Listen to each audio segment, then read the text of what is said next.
जय हिंद। हेलो दोस्तों, आज हम जानेंगे कि भारत में नागरिकता प्राप्त कैसे कर सकते हैं, भारत का नागरिक कैसे बन सकते हैं और कितने प्रकार है भारत नागरिक बनने का। वीडियो अच्छा लगा तो वीडियो को लाइक शेयर कमेंट जरूर कीजिएगा। चलिए वीडियो को स्टार्ट करते हैं। देखिए नागरिकता प्राप्त करने की विधियाँ। नागरिकता प्राप्त करने की विधियाँ कितना है चलिए जानते हैं। नागरिकता अधिनियम, इसका इंग्लिश का सिटीजनशिप एक्ट 1955, सिटीजनशिप एक्ट 1955 लिखा है भारत में नागरिकता प्राप्त करने का 5 विधि है। मतलब भारत में नागरिकता प्राप्त करने के कितने प्रकार है? 5। भारत में नागरिकता प्राप्त कर सकते हैं कितने प्रकार से? 5 प्रकार से। देखिए कैसे कैसे कौन सा है। जन्म के आधार पर, पहले क्या है? जन्म के आधार पर भारत का नागरिक बन सकते हैं। जन्म के आधार पर भारत के नागरिक बन सकते हैं। तो जन्म के आधार पर 1986 मतलब 1986 में भारत में जन्म लेने वाले, देखिए 1986 में भारत में जन्म लेने वाले बच्चों को नागरिकता मिलेगी। नागरिकता मिलेगी। देखिए क्या करें। जन्म के आधार पर 1986 में भारत में जन्म लेने वाले सभी बच्चों को नागरिकता दी जाएगी। नागरिकता दी जाएगी यदि उसके माता पिता भारत के नागरिक होंगे। यदि माता पिता उनके भारत के नागरिक होंगे। हम लोग क्या है? भारत नागरिक। हम लोग का नागरिकता किस आधार पर मिला है? जन्म के आधार पर। हम लोगों का नागरिकता किस मिला है? किस आधार पर? जन्म के आधार पर। लेकिन क्योंकि हम लोग के माता पिता परदादा क्या है? भारत के नागरिक हैं। 1986 में उनका नागरिक हो गए। ठीक है, उनका क्या है? हम लोग के माता पिता क्या है? भारत के नागरिक हैं। तो देखिए जैसे हम क्या, हम सभी हैं क्या, हम लोग क्या है? भारत के नागरिक है। हम लोग को भारत नागरिकता किस संबंध से मिला है? जन्म के आधार पर मिला है। हम लोग की भारत का नागरिकता किस मिला है? जन्म के आधार पर मिला है। फिर से इसको रिविजन क्लिक कीजिए। ठीक है, भारत में नागरिकता प्राप्त करने का 5 विधियां। कितना? भारत में नागरिकता प्राप्त करने की कितनी विधियां हैं? कौन कौन चले जानते हैं। जन्म के आधार पर कौन है वो? पहले क्या है? जन्म के आधार पर। तो जन्म के आधार पर 1986 कब? 1986 में भारत में जन्म लेने वाले 1986 में भारत में जन्म लेने वाले सभी बच्चों का, मतलब सभी बच्चों का नागरिकता दी जाएगी। मतलब 1986 में जो 1986 में हम लोग के दादा परदादा होंगे और उनके तो कब 1986 में नागरिकता दी जाएगी। तो उनका नागरिकता मिल गई। और यदि उसके माता पिता, यदि उनके माता पिता भारत नागरिक हो तो एग्जाम्पल हम सभी क्या है? भारत के नागरिक है। मेरा दादा क्या लड़के क्या है? उनका पिता लगेंगे। उनका पिता क्या है? भारत के नागरिक है। हम लोग क्या है? भारत के नागरिक है। हम लोग क्या किस आधार पर क्या मिला? उनका जन्म के आधार पर। उनका नागरिकता किस आधार पर मिला? जन्म के आधार पर। और वंश के आधार पर जानिए दूसरे कौन है? वंश के आधार पर। वंश के आधार पर 1992 में 1992 में विदेश में जन्म लेने वाले देखिए 1992 में विदेश में जन्म लेने वाले सभी बच्चों को नागरिकता दी जाएगी। क्या बोल रहा है?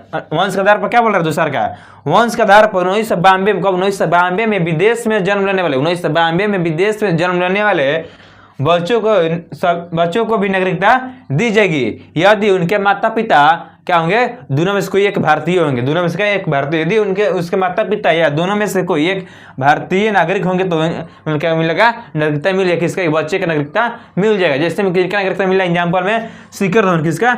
शिखर धवन का भी नागरिकता मिला। इनका माता पिता कोई एक चाहिए भारत के हो तो इनका नागरिकता मिल जाएगा। फिर से इसको एक रिविजन कर लीजिए। ठीक, ऊपर से इसको स्क्रीनशॉट ले लीजिए। नागरिकता प्राप्त करने की कितनी विधियां है? 5। तो भारत में नागरिकता प्राप्त करने के 5 प्रकार है। कौन कौन? पहले देख, जन्म के आधार पर। कौन सा? जन्म के आधार पर। 1986 में भारत में जन्म लेने वाले सभी बच्चों का नागरिकता दी जाएगी। 1986 में सभी बच्चों को नागरिकता दी जाएगी जो जन्म लिए होंगे। हो गया, इतना पढ़ लिए। यदि उसके माता पिता भारत के नागरिक होंगे तो उन लोग के जन्म के आधार पर मिल गया। जैसे हम सभी क्या है? भारत नागरिक हैं। वंश के आधार पर 1992 विदेश में जन्म लेने वाले बच्चों को भी नागरिकता दी जाएगी यदि उसके माता पिता या दोनों में से कोई एक हो। दोनों में से कोई एक हो। जैसे में शिखर धवन। क्या है? शिखर धवन। इसको स्क्रीनशॉट जल्दी ले लीजिए। स्क्रीनशॉट जल्दी।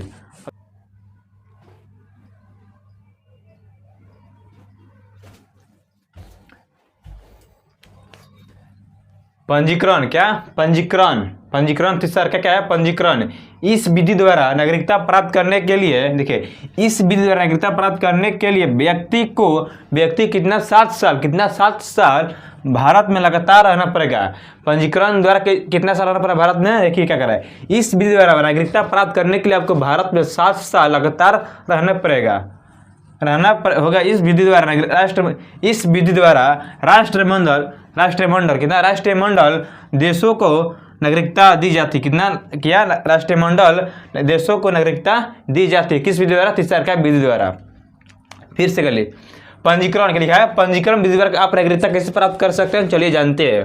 पंजीकरण, इस विधि द्वारा नागरिकता प्राप्त करने के लिए व्यक्ति को 7 साल, कितना 7 साल लगातार भारत में रहना होगा, क्या रहना होगा। इस विधि द्वारा राष्ट्रमंडल देशों को नागरिकता दी जाती है। इस विधि देशों को नागरिकता दी जाती है। अब जल्दी कमेंट कीजिए, ठीक है। नागरिकता पंजीकरण द्वारा कैसे आप ले सकते हैं नागरिकता, अब जान गए। अब क्या पढ़ना है, देशीकरण। 4 नंबर विधि क्या है, देशीकरण। वैसा व्यक्ति जो भारत के किसी एक भाषा को ही जानता हो। कैसा व्यक्ति नागरिकता प्राप्त करने के लिए भारत में 4 नंबर क्या कर रहा है, चौथा विधि क्या है, देशीकरण। क्या है, देशीकरण। वैसा व्यक्ति जो भारत के किसी एक भाषा को ही जानता हो, भारत के किसी एक भाषा को ही जानता हो भारत के प्रति सकारात्मक सोच रखता होगा। वैज्ञानिक या कला में निपुण हो, साथ ही लगातार भारत में 10 साल तक रहा हो, उसको भारत का नागरिक मिल जाएगा। इसको फिर से स्क्रीनशॉट ले लीजिए, देखिए क्या लिखा है, देशीकरण। 4 नंबर आप भारत के नागरिक हो सकते हैं। 4 नंबर क्या बोला, देखिए, देशीकरण। वैसा व्यक्ति जो भारत के किसी एक भाषा को ही जानता हो, और भारत के प्रति सकारात्मक सोच रखता है, और वैज्ञानिक या कला में निपुण हो, साथ ही लगातार भारत में 10 साल रहा हो, इसको भारत की नागरिकता प्राप्त हो सकती है। कितना, कौन सा विधिया बोल रहा है, विधिया 4 बोल रहा है, ठीक है। कौन सा प्रकार, 4 प्रकार क्या बोल रहा है, हो सकता है। कैसे, देशीकरण से भारत में रह सकता है। चलिए 5 नंबर क्या बोल रहा है, 5वां क्या बोल रहा है, अर्जित भूमि। क्या, अर्जित भूमि। किसी विदेशी राज्य को भारत में मिलाने पर, देखिए, किसी विदेशी राज्य को भारत में मिला लेने पर वहाँ के लोगों को नागरिकता दी जाएगी। किसी विदेशी राज्य को भारत मिला लेने पर वहाँ के लोगों को भारत की क्या नागरिकता दी जाएगी। देखिए, किसी विदेशी राज्य को भारत में मिला लेने पर वहाँ के लोगों को नागरिकता दी जाएगी। जैसे सिक्किम मिला, कैसे सिक्किम का भारत में विलय होने पर वहाँ के निवासियों को नागरिकता दी गई। क्या, नागरिकता दी गई। भारत क्या कर रहा है, कोई विदेशी राज्य भारत मिलना चाहता है तो मिल जाएगा, और उसको भारत की नागरिकता दी जाएगी। क्या, भारत की नागरिकता दी जाएगी। फिर से नागरिकता देने का क्या, 5वां क्या बोल रहा है, नागरिकता 5वां क्या बोल रहा है, अर्जित भूमि। किसी विदेशी राज्य, देखिए, किसी विदेशी राज्य को भारत में मिला लेने पर वहाँ के लोगों को नागरिकता दी जाएगी। जैसे सिक्किम को दी गई नागरिकता, दी गई।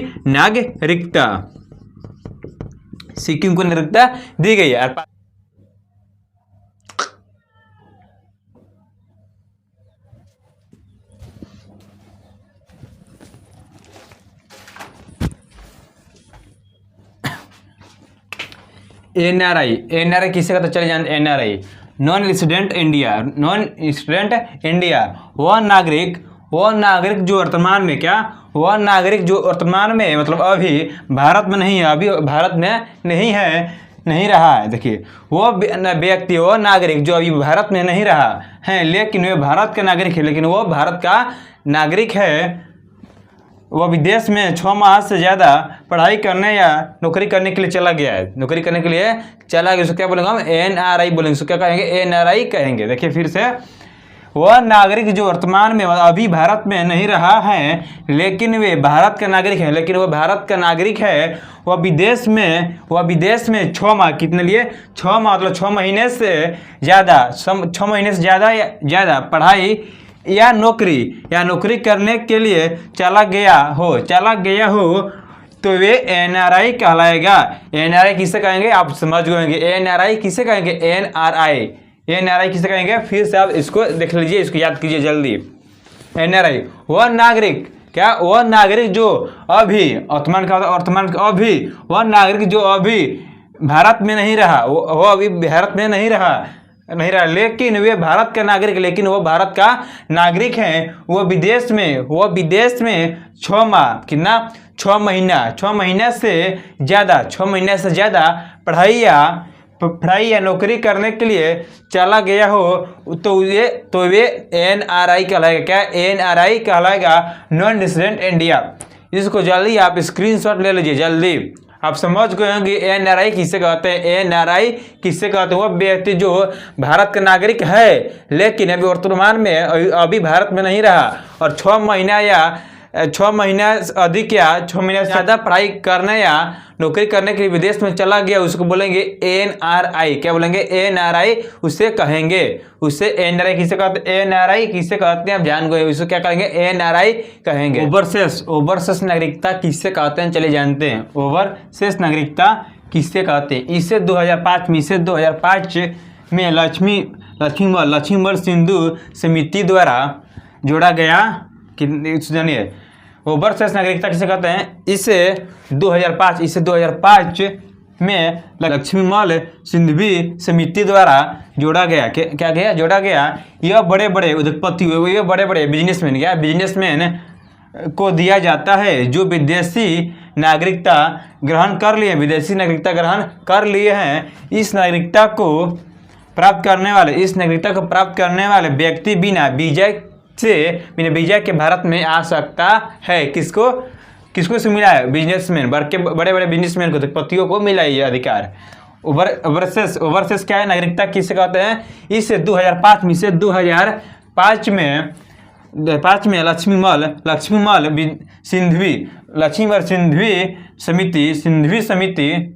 समिति द्वारा जोड़ा गया।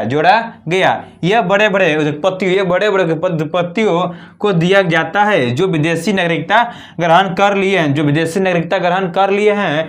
इस नागरिकता को प्राप्त करने वाला व्यक्ति बिना वीजा के भारत में आ सकता है। नोट, देश विरोधी काम करने पर, देखिए इन लोग का जो बड़े बिजनेसमैन, इन लोग का क्या हो सकता है, देखिए देश विरोधी काम करने या पागल हो जाने पर यह दूसरे राष्ट्रीय के प्रभाव में आ जाने पर गृह मंत्रालय द्वारा नागरिकता समाप्त कर दी जा सकती है। देखिए क्या बोल रहा है, नोट में क्या लिख रहा है, देखिए देश विरोधी काम करने पर या पागल हो जाने पर दूसरे राष्ट्र के प्रभाव में आ जाने पर गृह मंत्रालय द्वारा नागरिकता समाप्त कर दी जा सकती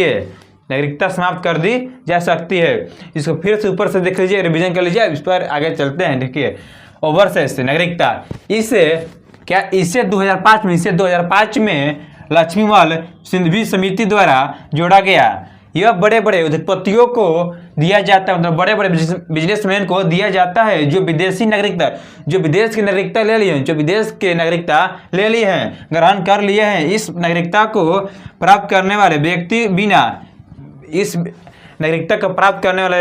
बिना वीजा के अलावा भारत में आ सकता है, बिना वीजा के भारत में आ सकता है। लेकिन नोट, देखिए नोट में लिखा है, देश विरोधी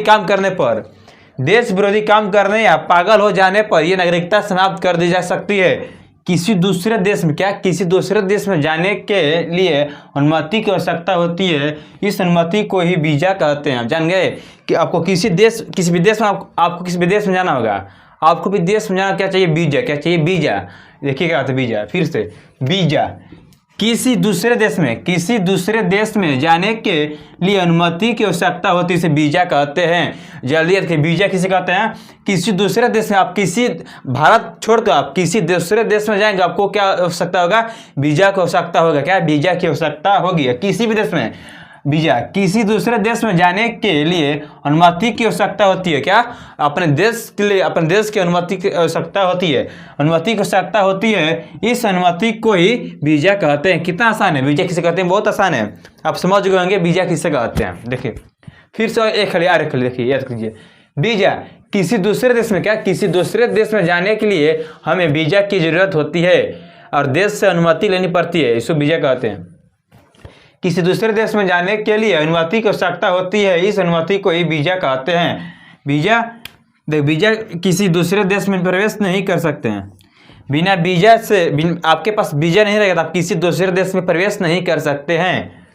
देखिए बिना वीजा किसी दूसरे देश में प्रवेश नहीं कर सकते हैं। आप जान गए किसी दूसरे देश में प्रवेश नहीं कर सकते हैं। तो इसको फिर से करिए, याद कर लीजिए। तो वीजा किसे कहते हैं? किसी दूसरे देश में जाने के लिए अनुमति की आवश्यकता होती है। किस लिए? अपने देश की अनुमति से आवश्यकता होती है। इस अनुमति को ही वीजा कहते हैं। बिना वीजा किसी दूसरे देश में प्रवेश नहीं कर सकते हैं। बिना वीजा से आपके पास वीजा नहीं रहता, आप दूसरे देश में प्रवेश नहीं कर सकते हैं। पासपोर्ट क्या होता है? पासपोर्ट क्या होता है? अपने देश को छोड़कर दूसरे देश में जाने के लिए खुद अपने देश से अनुमति लेनी पड़ती है। उसे बोलते हैं पासपोर्ट। क्या? पासपोर्ट उसे बोलते हैं। तो पासपोर्ट किसे बोलते जानेंगे आप?